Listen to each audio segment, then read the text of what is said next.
This is Kevin Conroy, the voice of Batman. And you're listening to the DCAU Review, hosted by Cal and Liam, streaming at DCAUreview.com and on your favorite podcast app. Welcome, everybody, to another episode of the DCAU Review, episode 386 to be exact. I'm one of your hosts, Cal. With me, my good friend and brother, Liam. Liam, we have taken another trip around the multiverse, so to speak, and we are once again visiting an Elseworld, one of the more common ones that we seem to visit here, at least over the last couple of years. We visited this one a few times. This one today, though, sort of ties into our last episode that we reviewed here in the DCAU proper. And there's some interesting DCAU connections with some of our voice actors this week. All kinds of fun stuff to talk about on this week's episode as we visit the Batman for this week's Elseworld review. That's right. There's a lot of connections to the DCAU and other DC animated properties, as well as we talk about. Yeah, this is from the final season, which was ironically kind of maybe a little bit of a precursor to the Brave and the Bold show. So we have a lot of superhero team ups with Batman and Robin, mixing it up with folks like today's guest star Hawkman in the episode What Goes Up. That's right, Liam. We will get into our review of this week's episode here in just a moment. As you said, apropos last week's episode, a review of ancient history, of course, also a Hawkman episode. This one features Hawkman himself as well. We'll talk about that here in just a moment, about this episode of The Batman, What Goes Up, that originally aired here in the U.S. on February the 16th, 2008 on the Kids WB morning program block. Before we get into this week's synopsis, brought to you by IMD. Before we get into this week's IMDb synopsis, we will, of course, remind you that it is brought to you by buymeacoffee.com/DCAU review. That's right. The best way to support our little podcast here is to head on over to buymeacoffee.com/DCAU review and become a supporter of the podcast. You can do that a few different ways. You can become a one-time supporter of the podcast. If there's something in particular that you would like to see or hear us review, then why don't you send us a one-time support and provide that suggestion? You might just sway us a little bit for our next Elseworlds review if there's something out there in the DC multiverse that you're looking for us to take a stab at.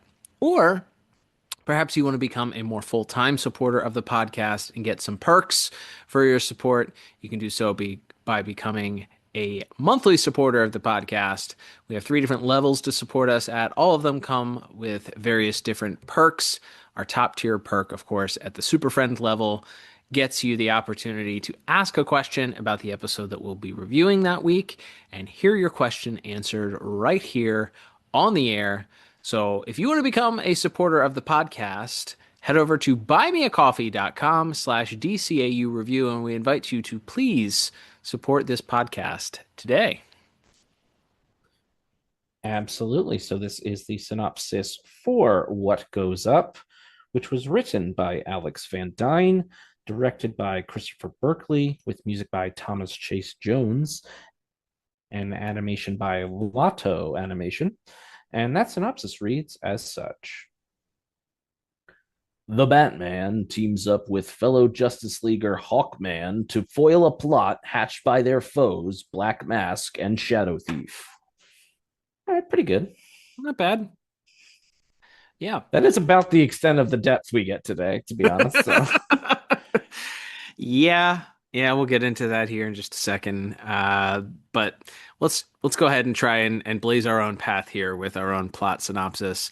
We kick things off here with a shot inside this universe's Arkham Asylum, as we see a Black Mask is strapped to a medical table with some of the attendees apparently doing their very best to try and surgically remove his black mask.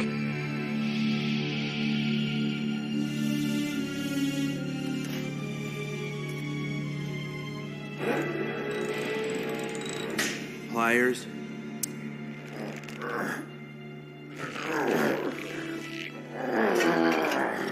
Struggling only makes it worse. Ball peen? We waste more time trying to get that thing off his head. Don't tell me you're not curious to see the face behind Black Mask. Sorry to disappoint you, but I won't be here for my unveiling. Another breakout attempt? We've seen them all. This one you won't see. And just as the attendees and the doctor laugh that off, the shadow behind the Black Mask's medical table begins to move and knock out all of the attendees and the doctor, freeing Black Mask, allowing him to escape. Black Mask takes a very, very long jump from the top of Arkham Asylum into some waiting water below, and waiting for him is his gang, as well as the Shadow Thief himself. And that's where we learn that the Shadow Thief is teamed up with Black Mask and is a part of his gang, as the Black Mask is once again on the loose. We then, of course, get our opening credits here, and then we cut to, after our opening credits, we see Batman and Robin reviewing the tapes from Arkham Asylum, the security tapes, as they see the Shadow Thief move and aid Black Mask in his escape. Batman not quite sure what to think of that villain, but assumes that there must be something big that the two of them have planned together, especially based on that set of powers. We then cut to the Gotham Museum, where we see a large meteorite of Thanagarian galaxy origin, or I think he calls it the Thanagarian solar system or star system in this case. So I guess it's more than just a planet. It's a whole universe out there that's been. It's like the Dagobah system, where it's a whole system apparently, but we only ever see that one planet. That's right, exactly. Great parallel there. But yeah, we see this meteorite there, and wouldn't you know it, as soon as the museum announces that it's closing, we see our Shadow Thief sneak in and do what he does best. Thievery, I suppose. So he begins an attempt to remove the meteorite, which sets off an alarm. Some officers or security guards run in. They see Shadow Thief's shadow, which I don't know why he chose. There's plenty of places where he could have hidden in the I'm not gonna relitigate this here, but he's hiding in plain sight. They see his shadow. He then knocks the security guards out, which then allows Black Mask to come in, who is none too happy that Shadow Thief has set off the alarms. But we see that they are able to grab the meteorite with the help of Black Mask's gang. And as they run outside, his gang, by the way, also prevented the cops from arriving on time by parking a gigantic box truck in the middle of the road, thwarting the police. Wouldn't you know it? The police's greatest enemy, a gigantic box truck blocking the road. But as Black Mask seems to celebrate his victory in stealing this strange meteorite, the Caped Crusader and the Boy Wonder both arrive in time to thwart his evil plans. Some fisticuffs happen as they engage in battle with Black Mask's gang, and at least attempt to engage in some sort of hand-to-hand combat with the Shadow Thief. It's here where Batman is exposed to Shadow Thief's skill set. We see him very effectively eluding the Dark Knight, not being able to... Batman's not able to grasp him. He kind of turns invisible, not able to tangibly hold on to him. Robin attempts to thwart him by throwing a net at him, but he also avoids that, which then snares Batman by accident instead. Just when it seems that the Boy Wonder and the Dark Knight have been overwhelmed by Black Mask's gang and the Shadow Thief, straight in the air, thankfully, here comes our guest star for this week is Hawkman, as we already mentioned, flying in, and he is there to help Batman. No more Dark Knights for you, Dark Knight.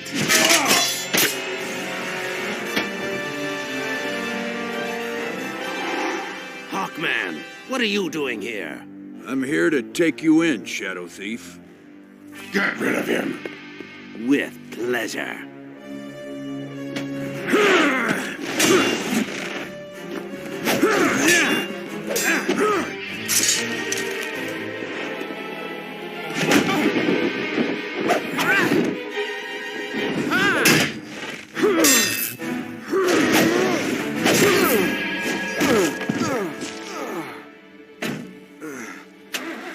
got lucky.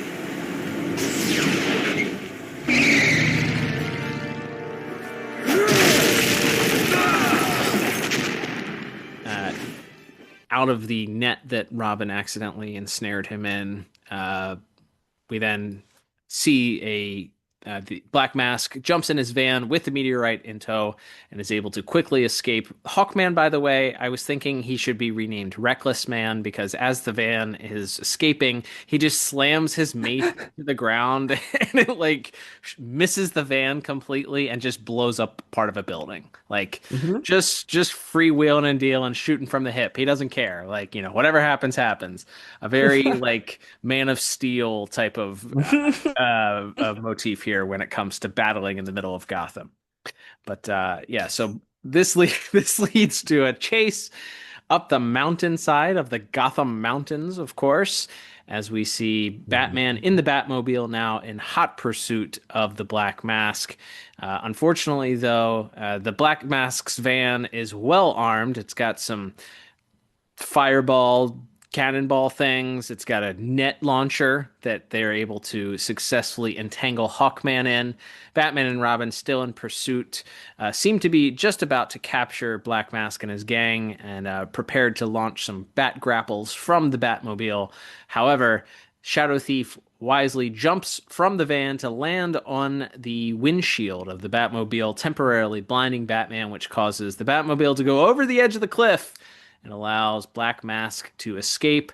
Batman and Robin appeared to be headed for their doom. Robin suggests that they eject from the Batmobile. Batman says that's a bad idea for whatever reason, and that they need to brace for impact. And just as it appears that the Batmobile is headed for certain doom, it flies now. It flies now.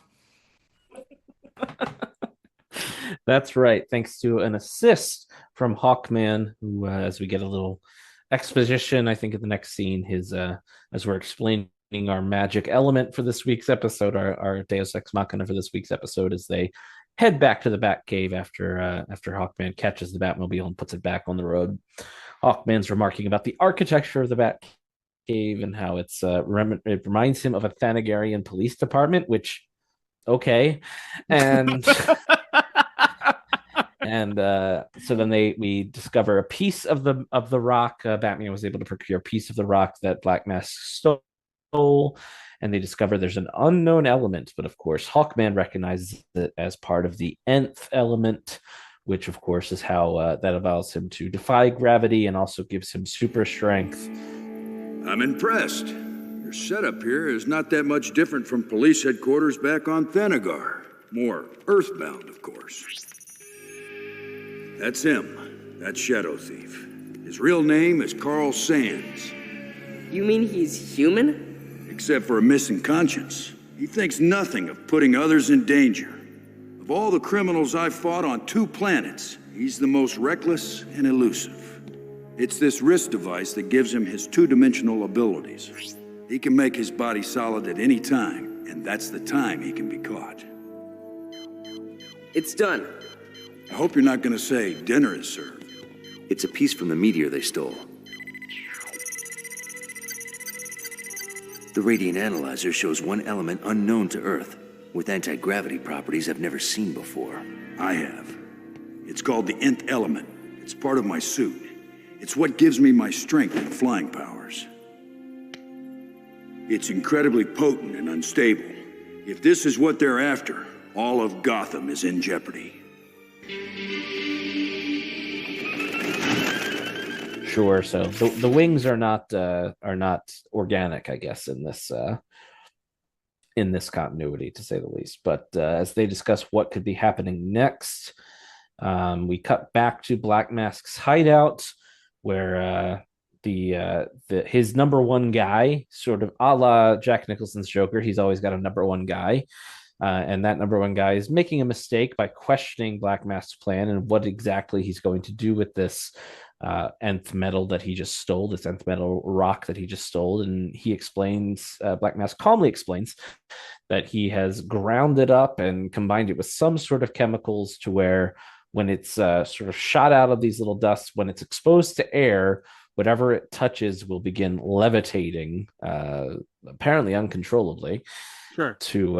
And he proves this by testing it out on his number one henchman here, who goes flying up to the ceiling immediately after getting shot with the powder. If this stuff works like you say, then the gem depository is ours for the taking. But it's practically a fort. Nobody's ever broken in. You sound worried, number one. Let me demonstrate how I'll do it. You see this sample of anti-gravity powder? It's been chemically treated. Once it makes contact with the air,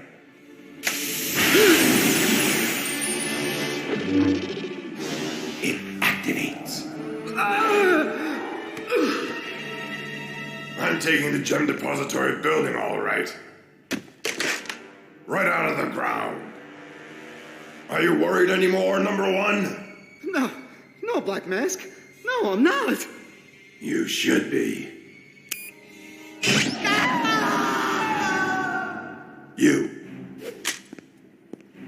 You're my new number one. I think that honor is due me. Hiring you put another costumed cop on my tail. This caper was difficult enough without your flyboy around. Don't worry.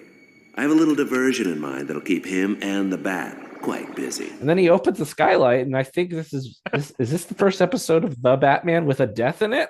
I haven't seen all of them in a long time, but I would venture to guess probably. So yeah, he very quickly makes one of his other henchmen, or henchwomen in this case, his new number one. Shadow Thief is a little bit hurt by that, saying that he thinks he should be the new number one. However, Black Mask points out that it was kind of Shadow Thief kind of, not only did he screw up the museum heist by setting off the alarm, but now with Hawkman, in addition to Batman and Robin on their trail, he's made their job a little bit harder. Which is, of course, they're going to pull off a robbery of the gem depository by robbing the entire building. What in the Super Friends? But yes, and so they're doing a little bit back and forth. Shadow Thief's a little bit irritates, but says that if Black Mask is at all worried about Hawkman and Batman, he's got a plan that's going to take care of them. And so he apparently leaks an anonymous tip to the police department of where he's going to be, which is, of course, the train yard where all ne'er-do-wells hang out. And what he decides to do is test out that nth metal levitating powder, one of those, on the wheels of a train that's coming by as well as part of the tracks. And so the train goes flying off into the sky, and so Hawkman, Batman, and Robin have to race off to try to take care of that. And it's eventually Hawkman's able to slow it down just enough where Batman is able to fire a grappling hook from the Batmobile and pull it down, and then they're able to knock off the wheels, or Hawkman is able to knock off the wheels, which is what the powder was covering, and so that allows the train to safely land back on Earth. And we see the plan of how they're going to steal this entire gem depository building. Is apparently, in the meantime, is to just shoot these little anchor bits with the powder into the base of the building. And they make a little perimeter all around it, and then there she blows. It goes floating off into the sky, and as Black Mask and Shadow Thief begin to take off with their ill-gotten gains, our heroes spring into action. Hawkman tangles with a helicopter, which is now pulling or towing the floating building so it doesn't float straight up into the sky. He's doing his best as they're firing missiles and other weaponry at him. And Batman and Robin, meanwhile, are tangling with Black Mask and the Shadow Thief inside the building. And Robin, unfortunately, gets shot with the powder and goes floating off into the sky. Hawkman's able to defeat the helicopter and save Robin, thankfully. Batman apparently had no plan for that. And he's like, oh, wow. He's like, I guess it's time to go find that Jason Todd kid. This kid's a goner. But we thankfully Hawkman is there to save Robin's life, and is able to send him back down into the building, where we get our sort of final confrontation between Black Mask, the Shadow Thief, and our heroes. Yep. So we have Hawkman, whose job is to take out the helicopter, which he's able to do that, which the I look like this whole fight at the end here makes very little sense. We have Robin who's walking around on the ceiling, avoiding gunfire or laser fire from Black Mask. Black Mask is just trying to shoot Batman, who's sneaking around and taking out his goons one by one.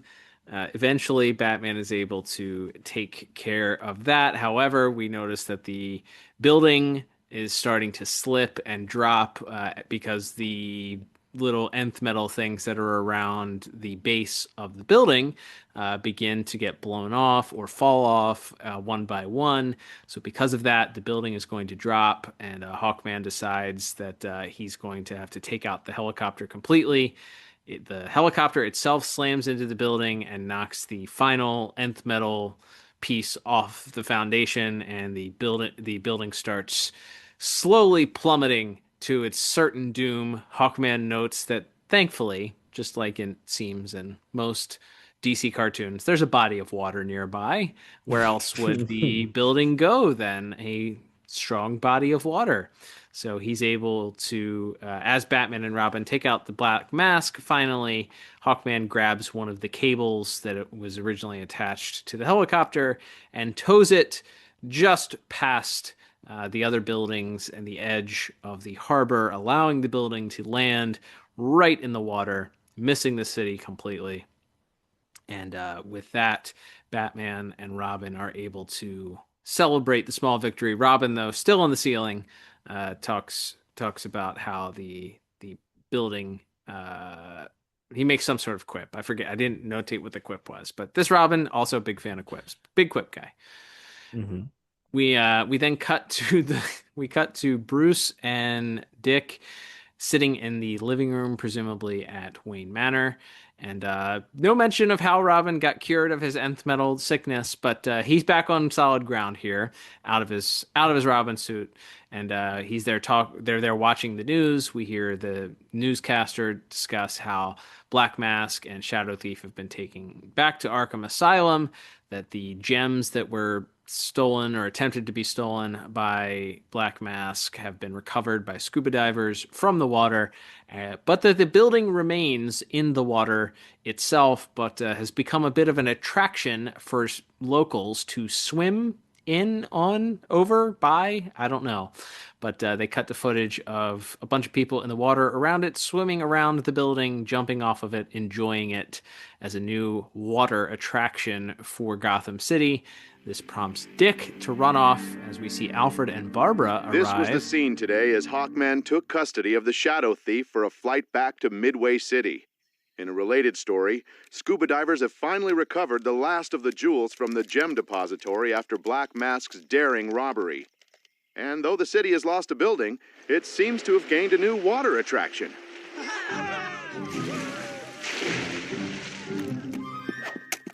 Where are you going? To get my bathing suit.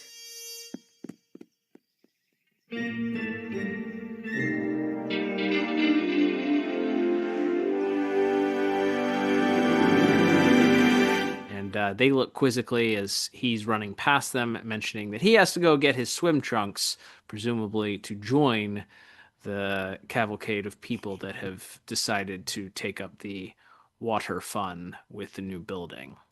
And that is the end of our episode.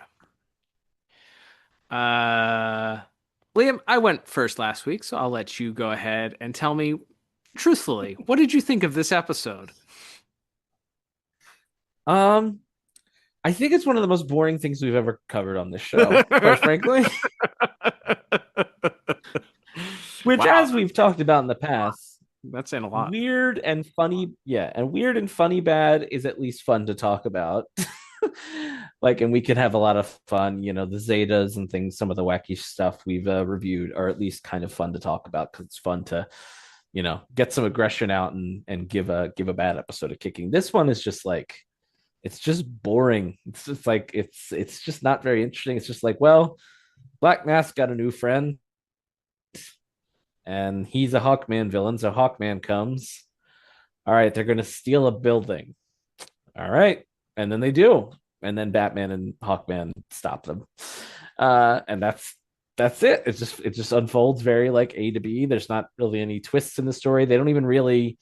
There's like a little bit of backbiting, but there's not even like a moment where like the two villains can't get along, really, and then like their camaraderie, and then like Batman and Hawkman's camaraderie is what saves them. It's like you don't even really get that. It's just like Shadow King gets briefly distracted, and Batman is able to damage the device on his wrist that lets him be a Shadow Man, and then he's just defeated, and then they just punch Black Mask. He's just a guy in a suit, so they just beat him up. Like, yeah, I don't know. It's just not a very interesting episode to be like, all right, this guy has an anti-gravity gun and he's going to use it to rob a bank. I feel like Black Mask, who's in this show, seems to be like portrayed as like a true criminal mastermind with like a really well-run organization. You'd think he'd have maybe a bigger mindset if you suddenly had the power to defy gravity, you could perhaps think of something besides steal a bunch of jewels to do with it. But alas, the Black Mask could not. His only idea was steal a bunch of jewels. So not even the jewels themselves, a building. He's gonna steal. He's gonna steal the building that the jewels reside in. Like, it's kind of a funny thing, but yeah, it felt very like a bad episode of Super Friends. Not even one of like the charming ones where they recreate fairy tales or something. Like, it's just like, oh, okay, they stole a building. They have a magic thing that lets them float anything, and so they're stealing a bank vault, basically. Yeah. It's like, all right, it's just not very interesting, unfortunately. Yeah. And as you said, Hawkman is, I mean, he pushes the train down. Other than that, it feels like this does not feel like an event that required the intervention of another person. It feels like Batman and Robin probably could have taken this one themselves. Like, yeah, because that's the thing. He doesn't even capture his villain. Batman does at the end. So, yeah, good. I don't know. All valid points. I don't disagree with you. I was very disappointed with this episode. It felt super goofy, not in a good way. It felt like they took a script from any other Saturday morning cartoon and just like plugged Batman and Hawkman and Robin in this episode. And it was interesting. I looked at, so the writer for the episode is Alex Van Dyne, who had credits to their name for a bunch of other cartoons from like the 90s, including like Ace Ventura, Pet Detective, The Mask, Sabrina the Animated Series, Buzz Lightyear of Star Command. So a lot of like, I don't want to say that because they're all designed for kids. I get it. This was also a show that was even more geared towards a younger audience, but it feels like a goofy plot that you would see in one of those non-DC cartoons. I don't know. Just very odd choice. We have this element that is gives the villain this much power, and this is what how he chose to use it. As you already mentioned, it's just goofy. I pointed out before we even started recording, Robin gets sprayed with this same thing, this nth element, the same one that we saw Black Mask's guy get sprayed with. And we have a line from Hawkman. Oh, I think it's about when the train gets sprayed with it. Robin asks how or when is the train going to come down, or when are they going to come down? And Hawkman says never. Like, it doesn't. It's not coming down. So you're left to come up with a reason or a solution to how Robin, who is affected by this, how that issue is solved. You don't find out. All right, we see that he and Batman defeated Black Mask, but he's still covered in this nth spray that has caused him to float and defy gravity. How is he going to get, like, how are we going to solve this problem? We don't see a solution to that. It's just forgotten. The next scene is Dick sitting in front of the television, and he's sitting on his haunches right on the ground. So it felt like we had stuff that was missing from here or not thought about, so some serious plot holes there. It felt like Hawkman also had these extra powers that I don't ever remember. He had like super sight. He has like Hawkeye sight that he uses. I was like, he has hawk eyes. It's like, are we? Is he Superman with wings? Like what? I don't remember that power manifesting before. Yeah, I don't know. I think there's probably something that could have been written with the characters here that would have been a little bit more interesting, but unfortunately I think the end product that we got here is not very interesting, and it's what we got is not very good. For those reasons I ended up giving plot a 2 out of 10. What about you? Yeah, I am not far behind you. I gave it 3 out of 10. It's just, yeah, it's to me, it's the biggest crime an episode can be, which is boring and and silly, but not in a fun way, which is which is really its biggest crime, I think. Uh, Obviously, we've talked about that this show was certainly aimed at maybe like the TVY7 as opposed to the TVG audience.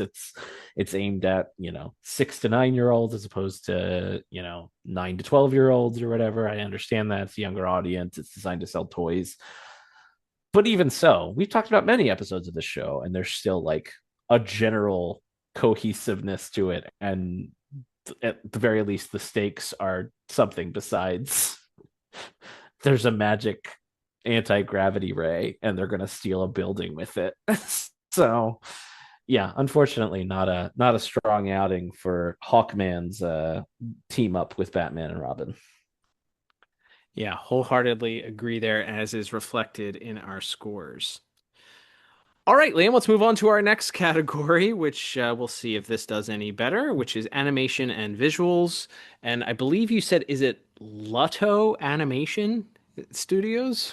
Yeah, Lotto, like the lottery, I guess. Okay. Not really familiar with their work per se. As we mentioned, Alex Van Dyne is the writer for this episode, and the director is Christopher Berkeley, I believe, is credited there. So, all right, we it's hard. We talk about this every time. This isn't the DCAU standard when it comes to these things. So, we're going to try and do our best here to look at this as far as, are people on model for the show. I Not having seen an episode of the Batman since the last time that we did this, I could tell you right off the bat that things look a little off model. For some reason, Batman looks a little small in this for some reason. Like he's kind of like a pinhead a lot in a lot of the scenes.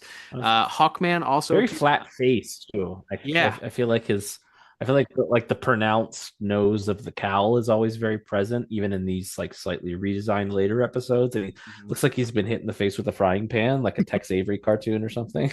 Yeah, it is. It's very flat. Hawkman seems to be a little inconsistent from scene to scene.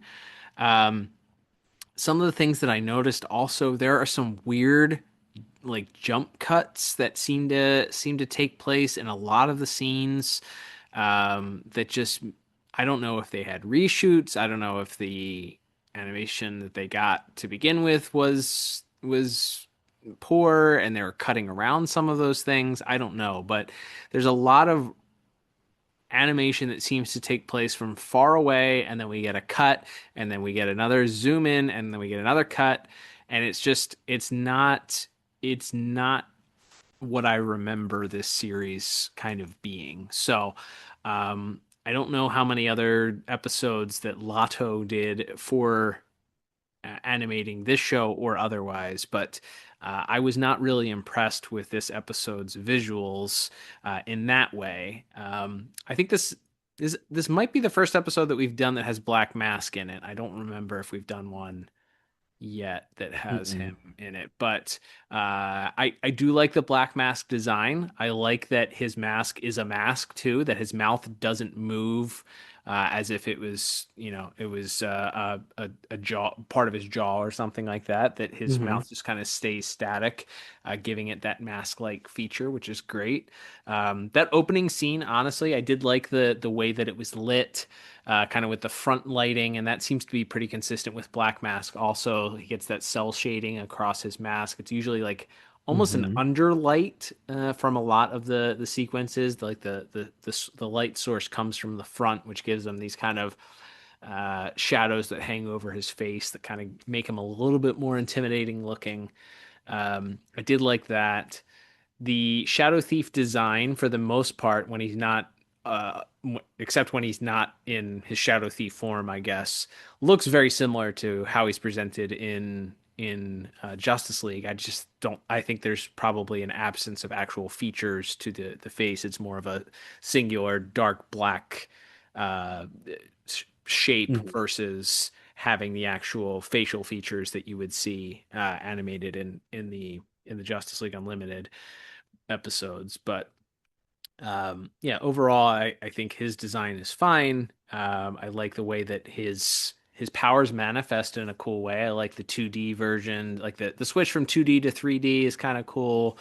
I think those transition looked great. The manifestation of his powers those are well animated, I feel like, for this episode. But that's kind of where my highlights, I would say, stand out for me. What about you? What stuck out to you for animation visuals? Yeah, I will say I do like this Hawkman character design. He's got like the really giant wings that are like twice his body size, which I think is fun. He's kind of taller and beefier than Batman, which I think is a nice, way of setting them apart. Um, and yeah, I like the Black Mask look, like you said. I like the crew, his weird like techno henchmen that he's got, where they have like light up like laser night sticks and stuff they're using, and all these other weird little gadgets. They're I lightsabers, think that's a fun, right? pretty much, yeah. They're they've got some cool little gadgets that they're using throughout the episode. I think that's kind of a fun aesthetic there. Your point with Hawkman, by the way, Uh, I think that reminds me of how he's kind of drawn in the Ed McGuinness Public Enemies run. mhm. Just like he's like almost double the size of Batman and Superman. He's like almost like a Hulk-like creature. So the fact that they really go out of their way. At one point, Hawkman's carrying the Batmobile itself. Yes. So, they really go out of their way to make this guy feel like a larger than life character. So I think that size difference in the way that he's kind of the volume of that character here makes a lot of sense based on his power set. Agreed. Yeah, and him maneuvering around in the air while he's fighting like the helicopter at the end is fun. So I enjoyed a lot of the Hawkman stuff. Robin fighting on the ceiling because after he's been hit by the anti-gravity ray is fun.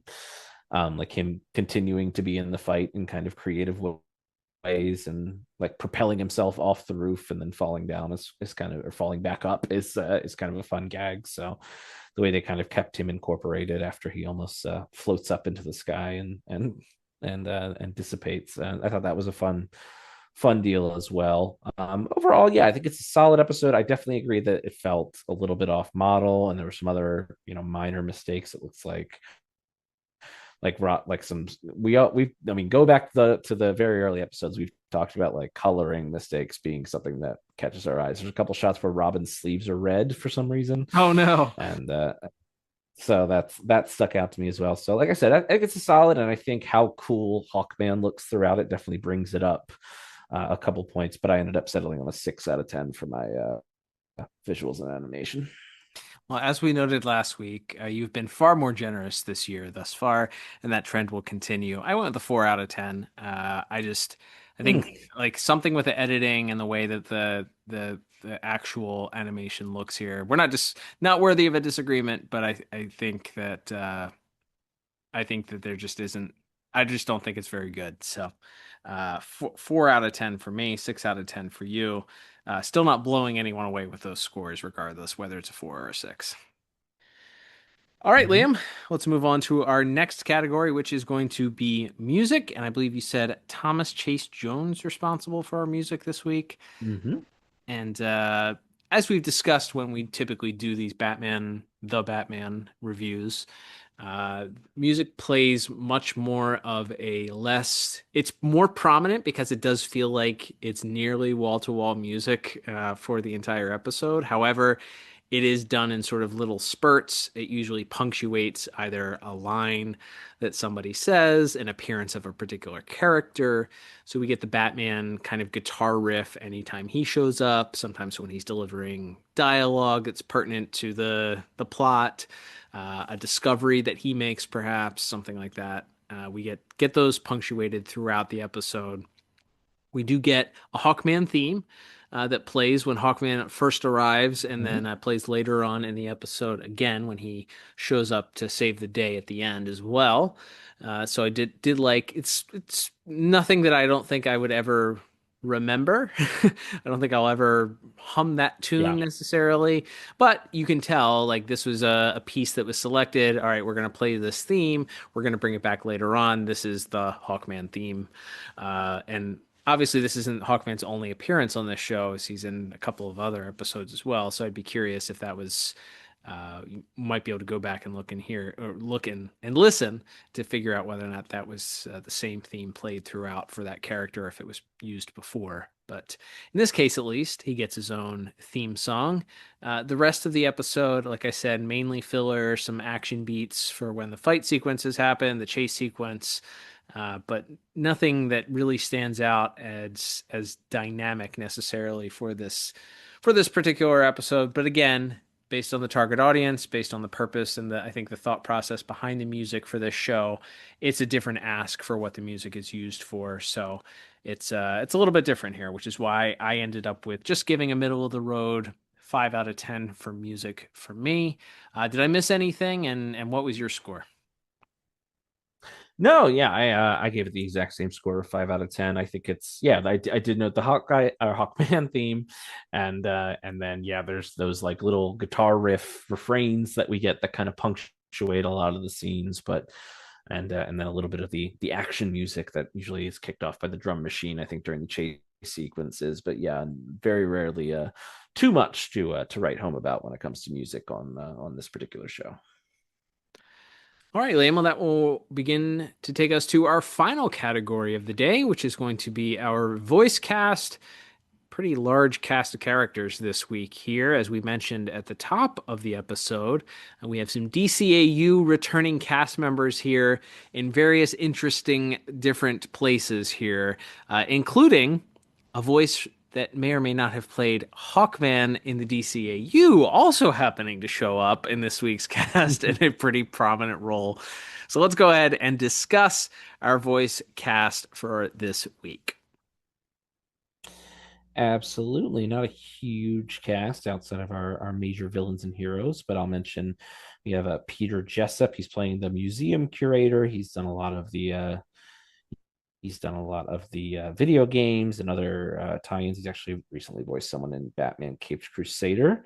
And we also have Lex Lang, who I know we've talked about like 300 times on the show. A lot of like also voiced in the background guys, and also has done a lot of stuff for some of the Star Wars animated shows and other things as well. So always keeping busy, that Mr. Lang. But yeah, we'll get to our two villains here. First, playing the Shadow Thief is none other than Zeta himself, Diedrich Bader, who is he's just kind of a generic little grumpy bad guy. He's got like one good like maniacal laugh. I feel like he gets to go into a little bit, but he's not. I feel like a little underutilized for having such a talented voice actor, as we know. Yeah, absolutely. It was fun to hear that, obviously, right off the bat, with as many different things that we've heard Diedrich Bader in. Very fun to hear him, and very obvious to point out his voice nowadays. So yeah, extremely talented. We see here very early on, Andrea Romano has been, she's worked with him for years at this point with Zeta under the belt, and she will continue to work with him in the future here with Batman the Brave and the Bold. So It's this relationship between Dietrich Bader and the DC animated universes continues to this day, as we've heard him most recently in Batman Caped Crusaders. So, it's no surprise this guy's been getting work for a long time, and some of it, at least part of it, has to do with the extreme talent that he has, and probably gets those callbacks pretty often based on performances like this one today. Absolutely. And then playing our other villain, as you alluded to, we have a funny bit of happenstance here, as James Remar is the voice of Black Mask in this series, and he has played this character in a couple of places. And we just talked about him last week when we covered Ancient History, because of he is the DCAU proper's Hawkman, Carter Hall. So we just talked about him last week, and how interesting that they picked him as the villain for an episode that featured Hawkman, even though, as we'll talk about in a moment, he's not playing him. I really like him as Black Mask. They put some kind of effect on his voice, but because, as you mentioned, Cal, he doesn't have any expression beyond that, skull face. So all of the menace has to come from his voice and the little effect they put on it. And I think he's great. I think he's just real, creepy and slimy, and he has this real great rasp in his voice. So perfect villain voice, especially when all the intimidation and evilness needs to come from basically just the voice. No, I agree completely. It sounds a little bit like he's got a little Richard Mall Two-Face in there in his rasp and the way that he carries his voice there. Of course, whatever effect that you mentioned, kind of the echoey nature, kind of makes it sound like he's wearing a domed mask or whatever. But yeah, the performance is not hidden by that voice modulator that they put on there. So a really great performance. He comes across as a evil Saturday morning cartoon villain, and I think for this episode, even though we didn't love the plot, that's what, for this type of episode, a guy whose whole goal is to steal a building, I think that that makes sense. That he's going to kind of be a little bit more over the top, very evil. No doubt the tone that he uses. This guy is the bad guy for the episode. A little kid is not going to be confused about whether or not he's good or bad.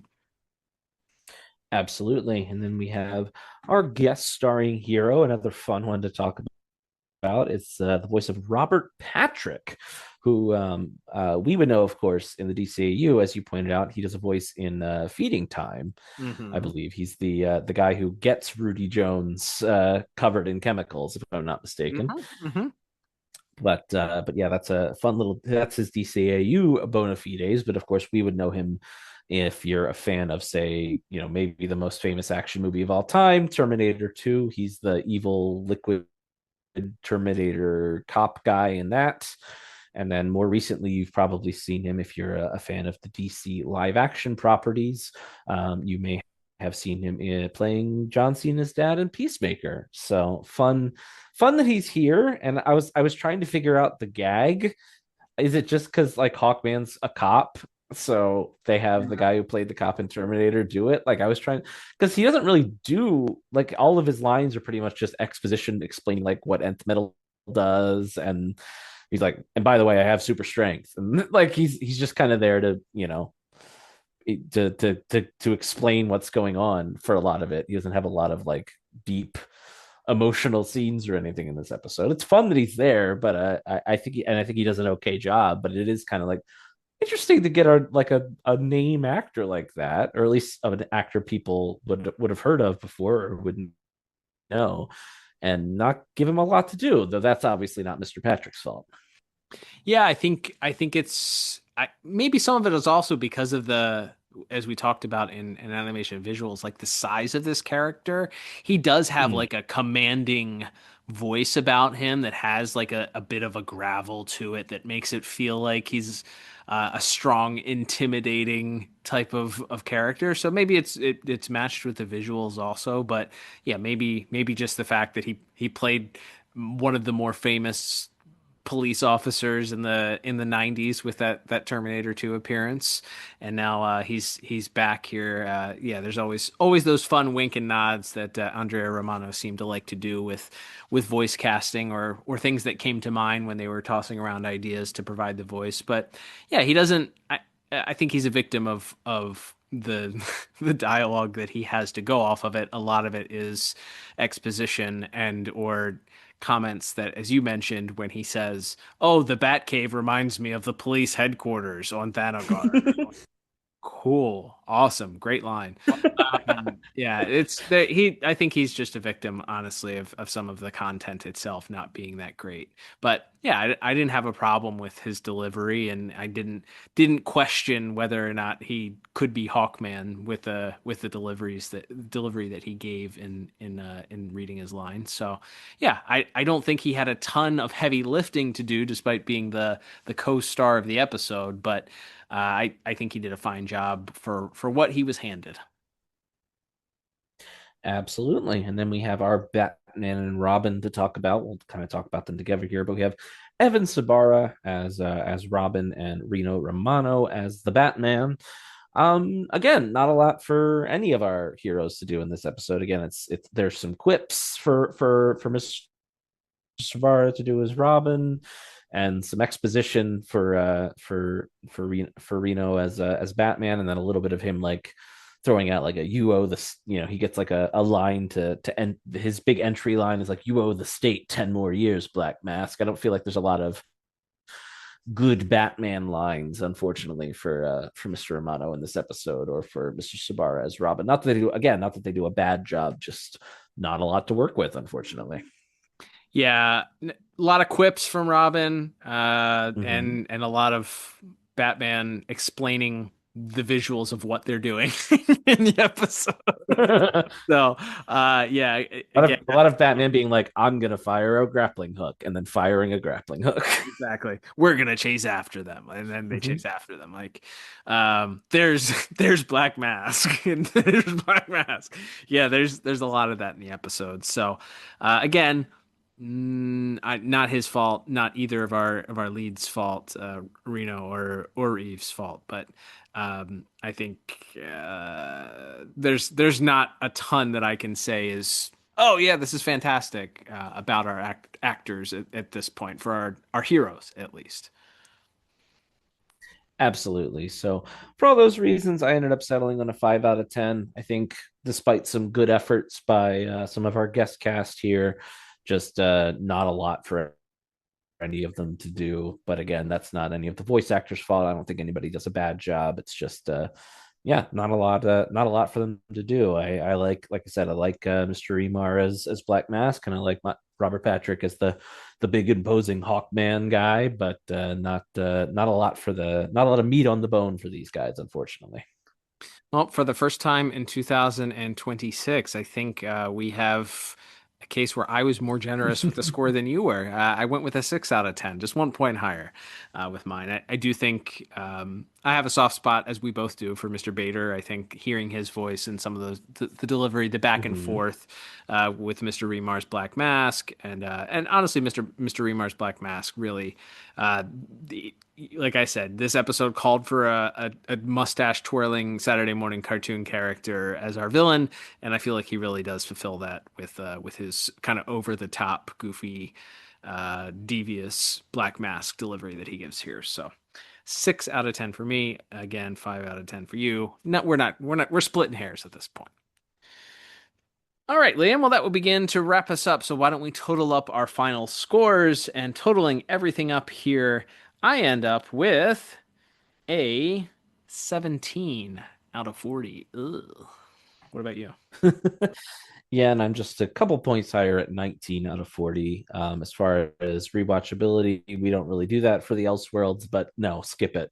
Throw it away. Hawkman does appear in the series finale one more time, but none of this episode is relevant to it. And there are better Black Mask episodes of the Batman to watch if you are jonesing for a hit of Mystery Mars performance. So yeah, let's go 0 thumbs for for rewatchability for this one. We're gonna flush it and strike it from canon. Agreed. It just doesn't exist. We'll forget. You know what? Just like you say, you immediately forget the episode, what we say on the episodes once we review it. Let's just forget that we ever reviewed this episode, and in 400 more episodes, Perfect. be like, you know what episode we haven't done yet? What goes up? Something familiar about that. The accidental re-review. It hasn't happened yet, but oh man, that would be hilarious. Well, that will begin to wrap us up for this week's episode. Thank you, everybody, for tuning in. We appreciate you listening and supporting the podcast. We invite you to support the podcast in some additional ways, including subscribing to us on whatever podcast platform that you listen to us on, whether that's Spotify, Apple Podcasts, or YouTube. Do us a favor, Spotify and Apple, you can subscribe to us there, leave a 5-star review. And of course, we still have the outstanding offer. If you leave an Apple review that has a nice little blurb about what it is that you like about us, write a little paragraph, tell us what you like about the program, give us 5 stars. And if you live in the US, we'll send you a little thank you gift just for taking the time to do so. If you're listening on Spotify, you can leave a 5-star review there, and always comment on the episodes. We do try and respond to those comments as soon as we see them, which is usually weekly or so. We do try and respond to those. So if you have questions about past episodes, we do our best. We know we have some listeners that are going back in the archives and listen to some of those older episodes, and they ask us some questions. And sometimes it's hard to remember what we ate for breakfast yesterday, let alone what our thoughts were on an episode 200 plus episodes ago. But we will do our very best to kind of answer to the best of our knowledge and best of our ability. So feel free. Keep commenting on the episodes. That helps us out a lot. You can also follow us on social medias at DCAU Review on Twitter X, Instagram, and some of those other ones that are out there that do their very best to stay afloat and fill the Twitter-shaped hole in all of our hearts. You can check out those as well at DCAU Review. Slide into our DMs. Let us know that you're listening. Let us know what you like about the podcast, and engage in some conversation with us. One of our favorite parts of doing the podcast there. Also, as we mentioned at the top, you can support the podcast by becoming a monthly supporter or a one-time supporter at buymeacoffee.com/DCAU Review. And as we said, if you're at that super friend tier, you have the opportunity to ask a question and hear your answer on the air. And this week we have a question from one of our supporters, Zach. Liam, I'm going to throw it over to you to read this week's question. That's right. And this week, Zach asks, do you think that the Batmobile should be better equipped for any situation where it drives off a cliff? Awesome question, Zach. Yes, and especially in this show, which, as we talked about, was way more like selling toy focused and like gadget based with the Batwave stuff. It should like transform, and I think Brave and the Bold does this later. Like it should be like transforming into a mech or something, like a mech suit, or certainly it should have wings and it sprouts to fly, or at least a big parachute, a big giant. I don't know how big of a parachute you would need to hold up a giant 12-foot long jet engine powered car, but it's a cartoon. Yes, the answer is yes. It's a cartoon. You can do whatever you want. That's right. So yes, the idea that Batman has no this, especially this super gadgety Batman in the Batman, doesn't have some sort of way to stop the Batmobile from free falling, or it should be able to convert into a bat boat, and it should be able to submerge in the water without being destroyed. But yes, one way or the other, I totally agree with Zach here. They did not seem to have a plan. Their plan like, we're gonna die. Was cross their fingers. Yeah, Hawkman's not going to be there to catch your falling Batmobile every time it drives off a cliff, Batman. When the next time you're whipping around the corners of the Gotham Mountains, which are a thing that exists apparently, who's going to be there to catch you? You better hope Superman gives you a signal watch, because right. Otherwise, I don't know who's going to be there to catch you if not. Yeah, I'm in agreement with you. I actually thought that it was going to like turn into a bat boat or something like that. I was like, oh, it's going to fall in the water and he's going to like giant floaties are going to come out and it's going to just like float. And it didn't. So yeah, shame on this Batman for not being prepared, especially since he's able to design his Batcave to look just like the Thanagarian police headquarters. You know, you would think that he would then also be inspired to, I don't know, give wings to a Batmobile or something like that. I don't know. But great question, Zach. We appreciate you sending those in. And if you would like to join Zach in the growing list of supporters, please head over to buymeacoffee.com/DCAU review and support the podcast today. And remember, at that Super Friend tier, you have the opportunity of getting your questions selected. All right, Liam, well, that will begin to wrap us up for this week. Thank you, everybody, for tuning in.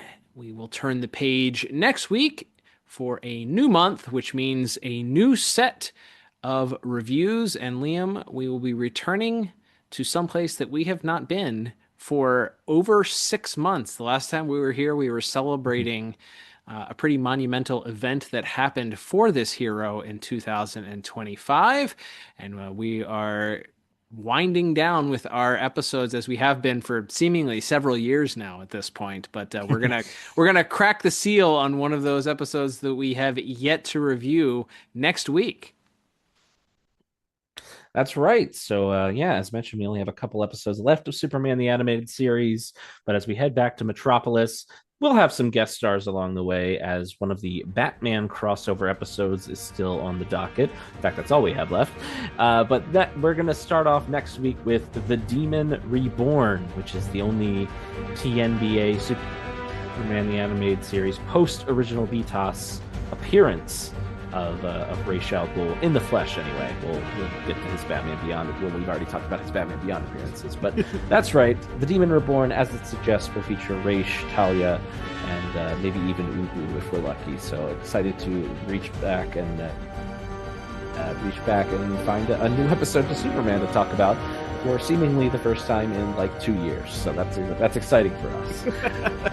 Yeah, looking forward to visiting the Man of Steel. It has been far too long. We'll see what other Man of Steel content we can provide to you in the month of February. It's going to be a good month, though. But until then, I'm Cal. And I'm Liam. And we'll talk to you on the next episode of the DCAU Review. Adios.